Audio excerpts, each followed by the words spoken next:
ओम शांति। जैसा कि आपको पता है 31 मार्च 1986 की ये मुरली वेरी हाई प्रायोरिटी मुरली है।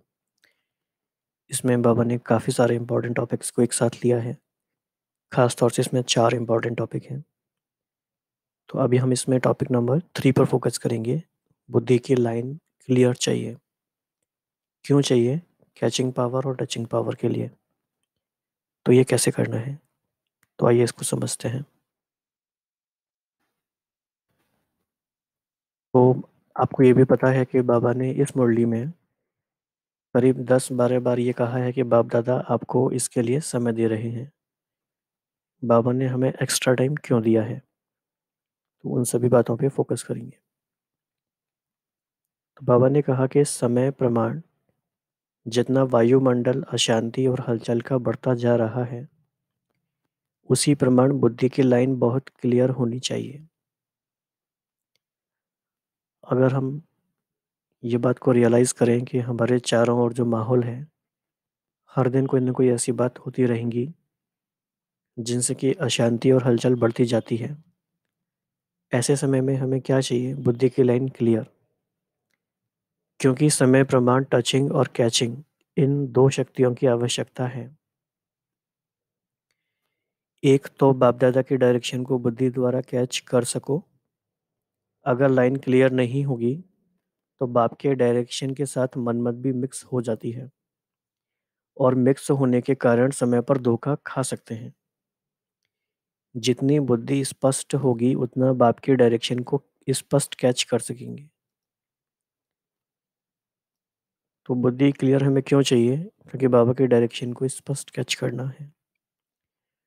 और जितना बुद्धि की लाइन क्लियर होगी उतना स्वयं की उन्नति के प्रति, सेवा की वृद्धि के प्रति और सर्व आत्माओं के दाता बन देने की शक्तियां सहज बढ़ती जाएंगी।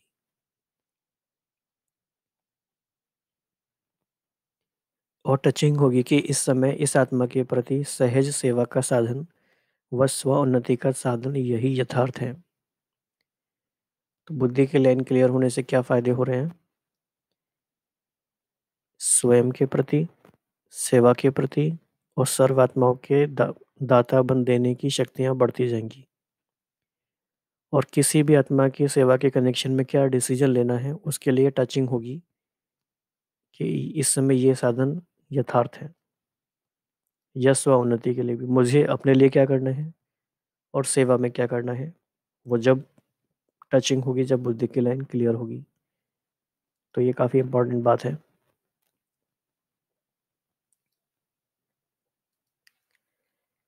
तो वर्तमान समय प्रमाण ये दोनों शक्तियों की बहुत आवश्यकता है। इसको बढ़ाने के लिए एक नामी और एकानामी वाले बनना।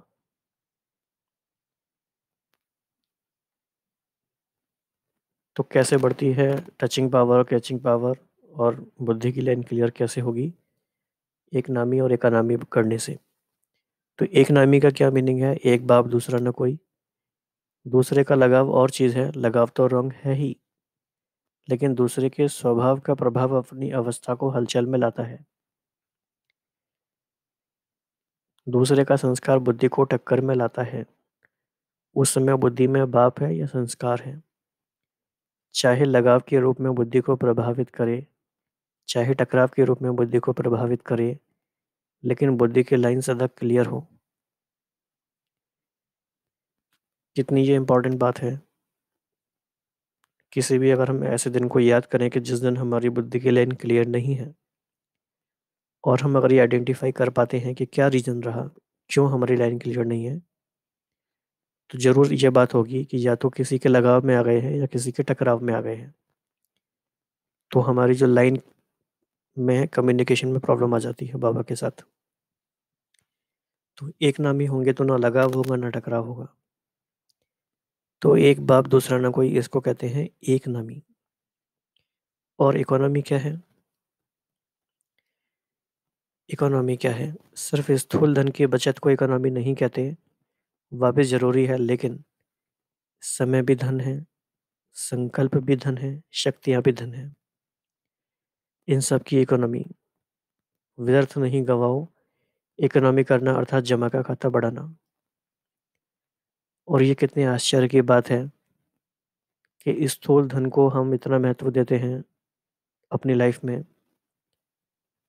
इस स्थूल धन पे हम इतनी प्लानिंग करते हैं, इतनी बचत करते हैं, लोग इतने सारे तरीके निकालते हैं कि कैसे उसको बढ़ाएं, कैसे उसको बचाएं, क्या क्या इन्वेस्ट करें। लेकिन उससे भी ज़्यादा जो इम्पोर्टेंट है समय, संकल्प और शक्तियाँ, जो वास्तविक धन है, उसके बारे में हम उतने सावधान नहीं रहते। तो ये पैराडॉक्स ऑफ अवर लाइफ है कि जो इम्पोर्टेंट धन है, जो समय है, संकल्प है और शक्तियाँ हैं, इन पे फोकस हमारा उतना नहीं है अभी। तो इकोनॉमी की जब बात आएगी तो हमें अपने समय को बचाना है, संकल्पों को बचाना है, शक्तियों को बचाना है। इसके लिए बहुत बहुत ज़्यादा फोकस और अटेंशन की ज़रूरत है।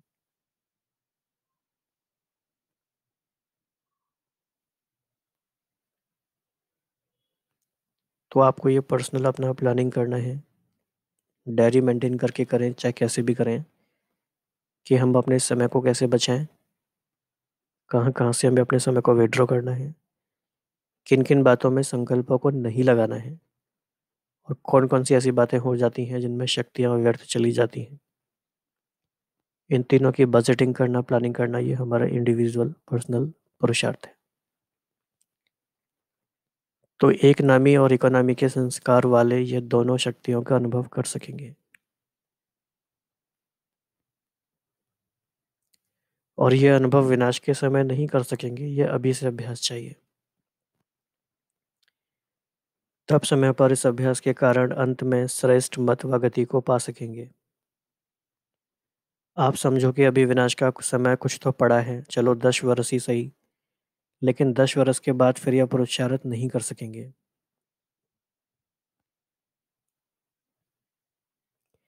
कितनी भी मेहनत करो नहीं कर सकेंगे, कमजोर हो जाएंगे। फिर अंत युद्ध में जाएगी, सफलता में नहीं। त्रेता युगी तो नहीं बनना है ना। मेहनत अर्थात तीर कमान, सदा मोहब्बत में रहना, खुशी में रहना अर्थात मुरलीधर बनना, सूर्यवंशी बनना। तो मुरली नचाती है और तीर कमान निशाना लगाने के लिए मेहनत कराता है। तो कमानधारी नहीं, मुरली वाला बनना है।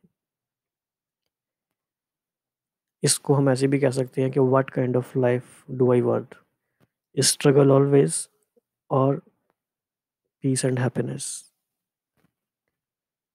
तो इसके लिए फिर कोई उलाहना नहीं देना पीछे कि थोड़ा सा फिर से एक्स्ट्रा समय दे दो, चांस दे दो व कृपा कर लो, यह नहीं चलेगा। इसीलिए पहले से सुना रहे हैं। तो बाबा का ये बहुत क्लियर डिस्क्लेमर है, पीछे कोई उलाहना नहीं चलेगा कि थोड़ा सा फिर से एक्स्ट्रा समय दे दो। तो क्या क्लियर हो गया कि थोड़ा सा एक्स्ट्रा समय नहीं मिलेगा। चांस दे दो व कृपा कर लो, यह नहीं चलेगा। इसीलिए पहले से ही सुना रहे हैं। राइट।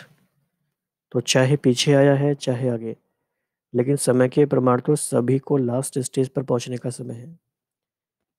तो कई बार हम अपने आप को यह जस्टिफाई करते हैं या रैशनलाइजेशन करते हैं माइंड में कि हम तो ज्ञान में अभी आए हैं, अभी तो हमें चांस मिलना चाहिए। लेकिन बाबा कहेंगे सो व्हाट, कभी भी आए हो, लेकिन ये तो अभी लास्ट स्टेज का टाइम है। तो ऐसे फास्ट गति से चलना पड़े। तो हम कितना भी लेट आए हैं, कभी भी आए हैं, दिस इज लेट ऑलरेडी। तो इसके बाद हम पढ़ेंगे फोर्थ पार्ट में बाबा ने क्या कहा। ये भी काफ़ी इंपॉर्टेंट बात है, लेकिन फिलहाल हमें बार बार इसी बात पे फोकस करना है कि बुद्धि की लाइन हमारी क्लियर कैसे रहे। किसी के लगाव में कहीं है, वहाँ से हटाना है। टकराव में है, वहाँ से हटाना है। समय, संकल्प, शक्तियों का बजट करके जहाँ जहाँ बचा सकते हैं वहाँ से बचाना है। इसके लिए एक नामी और इकोनॉमी करना है। और बिल्कुल समय का ध्यान रखना है कि पीछे कोई उलाना हम बाबा को ना दें कि हमें एक्स्ट्रा टाइम और चाहिए। अभी समय हमें मिला है, अभी हम पूरी तैयारी करें। This is the time, this is our chance now. तो इस बाबा ने जो बात हमें बताई है, इसके साथ बैठे इस बात को लेकर हम बाबा के कमरे में जाके बैठे या जहाँ भी हम जैसे भी चाहें, डायरी पे प्रॉपर लिखें इन बातों को, जो भी ये बातें हमें समझ में आई हैं, और उनके अकॉर्डिंग अपने पुरुषार्थ का प्लानिंग करें नेक्स्ट वीक के लिए, नेक्स्ट मंथ के लिए, जैसे भी है। ओम शांति।